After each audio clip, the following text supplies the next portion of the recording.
Welcome to Doctor's Desk. In this video, we are going deep into radiological signs of congestive heart failure.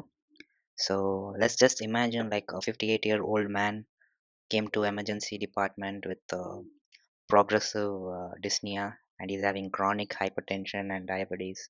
And you check his vitals, you see hypertension and tachypnea and tachycardia, and you ask for radio chest X-ray, and you see these kind of signs in the chest X-ray, but you're not able to appreciate it. So I'm here to tell you all the radiological signs of congestive heart failure.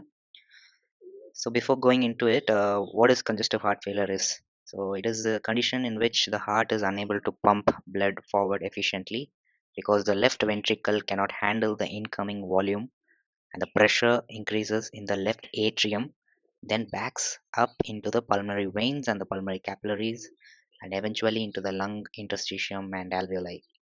Then the chest X-ray allows us to visualize the entire progression from early venous congestion to advanced pulmonary edema. So then the radiological finds appear in a predictable sequence that correlates directly with rising pulmonary venous pressure. So as the left atrial pressure rises above 12 milliliter per mercury, the earliest visible finding is pulmonary venous hypertension, also called as vascular redistribution. So normally, due to gravity, the lower lobe pulmonary veins are larger and more prominent than upper lobe veins. In heart failure, the increased venous pressure causes upper lobe veins to dilate. So you can see there is dilation of upper lobe veins, which is called cephalization of vessels. So this reversal is known as cephalization because usually the upper lobe is does not dilate, and in this condition the upper lobe veins are dilated, or it can be equal to the lower lobe veins. This reversal is called as cephalization. So in this stage no fluid has leaked into lungs. The vessels are simply distended from the elevated hydrostatic pressure. Then uh, then when the pressure is in the pulmonary capillaries, which exceeds approximately around 18 to 25, then the fluid begins to leak from the capillaries into lung interstitium. This marks the development of interstitial pulmonary edema. Then there is a classical radiological findings emerge, which is called Kerley lines. There are three subtypes of Kerley lines, which is Kerley A lines, Kerley B lines, and Kerley C lines. What I have mentioned here is which is classical and appreciable is Kerley B lines are most commonly seen in all the heart failure patients. These are short horizontal lines at the lung bases representing the thickened interlobular septa caused by fluid accumulation. This basically represent the edema of interlobular septum. Whereas in Kerley A and Kerley C, what they tell is in Kerley A lines, the linear opacities extending from periphery to the hilar of lungs caused by distension of anastomotic channels between periphery and central lymphatics. So Kerley A lines are the linear opacities extending from the peripheries. It's usually seen over here, over this place, which is due to distension of anastomotic channels between periphery and central lymphatics. And Kerley C lines are not usually appreciable, but it is a reticular opacities at the lung base. You will be able to see over here. So that's what the classical radiological finding in CHF. Then another finding of interstitial edema is peribronchial cuffing, where fluid collects around the bronchi, making the bronchial walls appear thickened and cuffed on end view. You may also observe a perivascular haziness and loss of normal sharp definition of hilar, known as hilar haze. Then in surrounding you can see perihilar opacification, then interstitial opacification.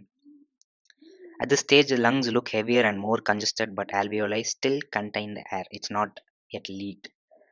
If the pulmonary capillary pressure continues to rise above 25, then the alveolar edema develops. At this point, the fluid crosses the interstitial barrier and begins to fill the alveoli themselves. So, in this stage, the fluid tries to escape from the interstitium, and On chest X-ray, this produces a bilateral symmetric perihilar opacities, often described as bat, wing, or butterfly pattern. Then in this, we can see the size of the heart, where it is obviously a cardiomegaly. In chest X-ray, it is defined as PA view. In chest X-ray, it is defined as cardiothoracic ratio greater than 0.5. Cardio and thoracic. This is cardiac ratio and thoracic ratio greater than 0.5. 0.5.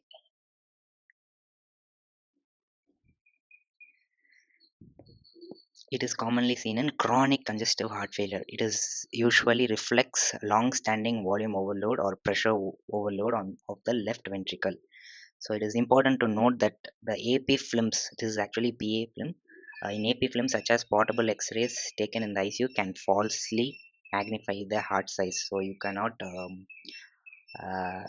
correlate a PA film and AP film. AP film can give a false image, whereas PA view can be judged.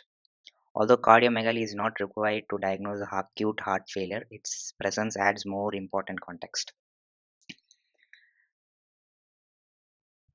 So as hydrostatic pressure increases, further fluid also accumulates in the pleural space, then producing pleural effusions.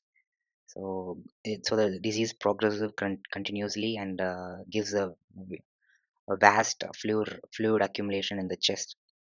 This typically causing blunting of prostophrenic angles and maybe unilateral or bilateral, though right-sided effusions are somewhat more common in congestive heart failure. Occasionally, the fluid collects within the fissures of the lung, forming a fissural pseudotumor, a localized lenticular opacity that mimics a mass but resolves with diuretic therapy.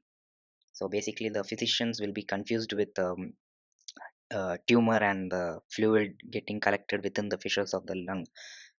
The presence of effusions further supports the diagnosis of advanced congestive heart failure. So you can remember with the mnemonic called A, B, C, and D and E. A is called alveolar edema, which shows leading to bat wing appearance. This is bat wing. The total thing is bat wing. Then B is curly B lines, which is classical sign of congestive heart failure. Then C is cardiomegaly. You can appreciate the cardiomegaly in this X-ray. In cardiomegaly, the ratio, this cardiothoracic ratio should be more than 0.5. D is dilated upper lobe vessels, as I said before. Lower lobes are usually larger and upper lobes are smaller. In congestive heart failure cases, that you will see a dilated upper lobe vessels. This reversal is called cephalization. E is effusion. In when the fluid is getting leaked, this leads to pleural effusion.